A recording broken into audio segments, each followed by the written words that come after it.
अम्मी।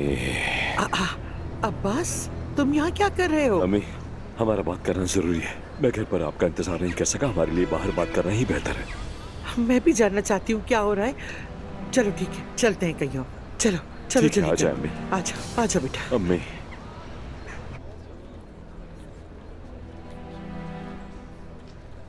अम्मी, क्या हमारा अंजाम आ गया है? आप क्या कहती हैं? अभी हमें बहुत कुछ निपटाना है और वो चुड़ैल ज़मरुद अभी तक घर से नहीं गई। कैसी मुश्किल सूरत हाल है अम्मी। हामिद बेगुनाह है। हम दोबारा उसकी गोलियां नहीं बदल सकते। मुझे हमारी किस्मत पर यकीन नहीं आ रहा। आहिस्ता बोलो, कुछ सुन ना ले। बताओ हम यहाँ क्यों आए थे? मैं जेल नहीं जा सकता अम्मी।